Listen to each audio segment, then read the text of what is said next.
Kung nabitin sa babi guling, kakasaba kayo sa Meat All You Can restaurant na ito sa bansang Kenya sa East Africa. Samot-saring klase ng karne ang inihahain, kasama ng balls ng baka. What?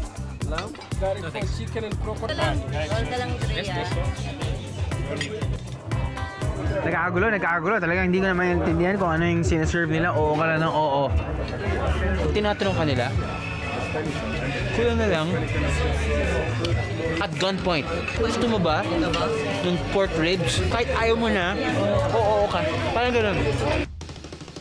Mapa-oo pa rin kaya tayo sa susunod na iihain sa atin? Ox balls? Yeah, ox ball. Ox balls? Why are you serving ox balls? For 20 pounds. Is it really edible? Yeah. You eat The real balls. the real balls? Yes. Why do you? Balls. Why do people eat balls? That's so good. It's so good. Yes. It's good for the body. Yes, please. That's two. Yeah. Four pieces. Give me 4 pieces. I gave you four. That's Oh, what yeah. she said, 4 pieces. Ano lang naman siya. It's like sausage. Diced sausage, really. Effortless cutting.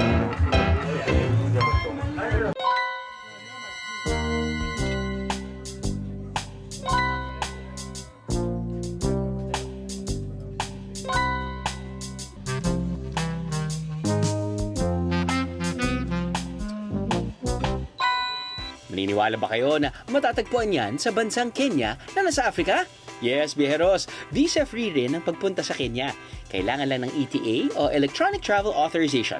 Kapag pupunta rito, hindi dapat palampasin na maranasan ng African Safari. Kung saan ang wildlife na nakita lang sa internet, TV at libro, makaka-face-to-face nyo na sa kanilang natural habitat. How amazing is that?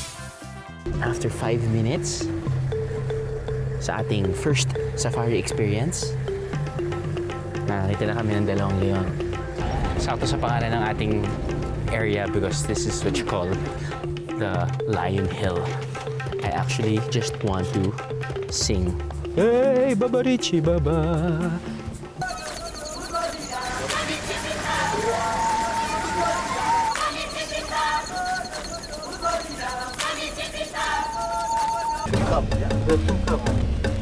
Dalawa na ba?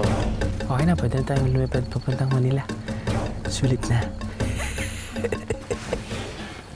Kasamang leon sa tiniguriang The Big Nine o ang must-see animals ng Africa. Hindi yan kalabaw, biyeros. Yan ang African buffalo na sinasabing mas malakas pa sa leon. So for lions to bring a male buffalo down, it's not one which will bring down a male buffalo. There have to be several experienced hunters. Ang elepante naman ng Kenya, may pagka-loyal dahil ang kanyang tenga hugis ng mapa ng Africa. Magsasawa naman kayo sa dami ng giraffe at zebra rito. Mailap naman ang leopard. Hindi raw ito nagpapakita ng basta-basta. Kahawig ng leopard ang mga cheetah.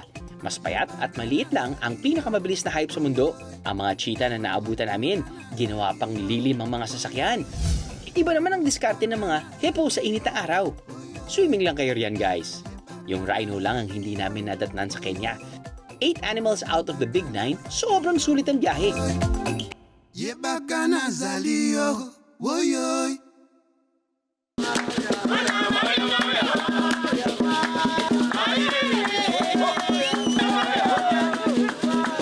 Hitting 2 birds with 1 stone ang peg dahil pupunta tayo hindi lang sa isa, kundi sa 2 bansa pa sa Africa. Literal kasing isang kembot lang ang Zambia mula sa Zimbabwe. At nasa pagitan ng 2 bansa ang pinakamalaking waterfall sa buong mundo, ang Victoria Falls.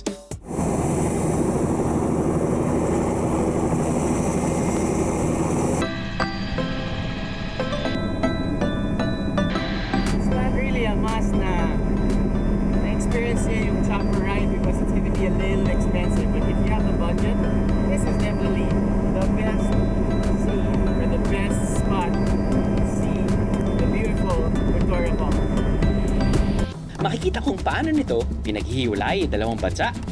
Dahil dry season, ang parte lang ng Zambia ang may tubig.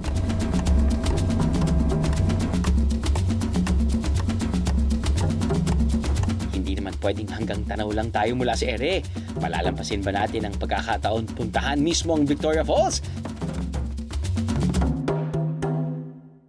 Kabilang ito sa 7 natural wonders of the world at ang mga ibang biyahero, sinasadya ito para languyin ang tinaguriang World's Ultimate Infinity Pool, ang Devil's Pool. Sa totoo lang, hindi ko alam kung hina-hype up lang talaga nila yung Devil's Pool experience or talagang nakakatakot. Well, come to think of it, you're actually just swimming near the edge of a very, very huge waterfall na babaksak ng sobrang lalim.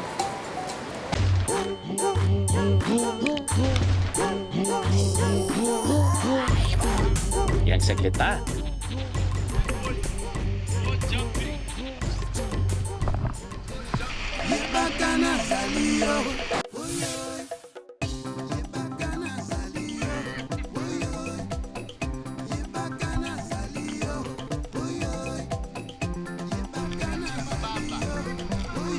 Sa ganda ng lugar at kakaibang experience, this is definitely one for the books.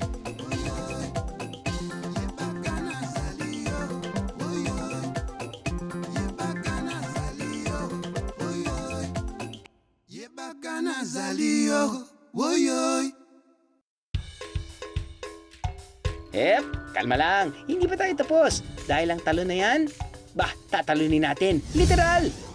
Pero bago yan, tawirin muna natin ito sa pamamagitan ng zipline. Balang araw anak, magko-compile ako ng different ziplines in the world.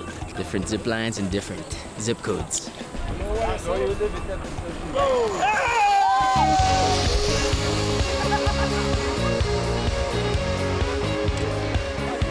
May bilis lang naman itong 120 kilometers per hour at may taas na 120 meters above Zambezi River.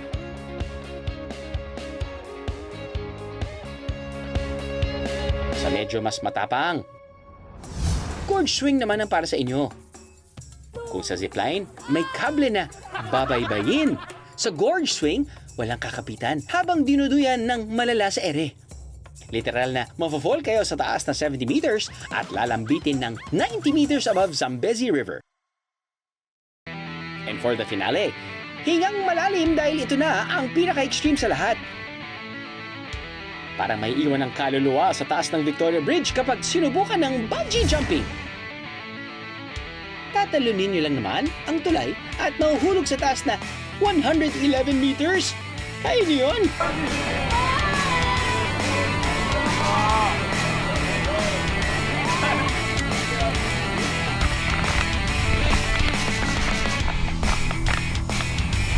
Nakakatakot yung pag-aantay. Ayoko na nito. Nakatakot.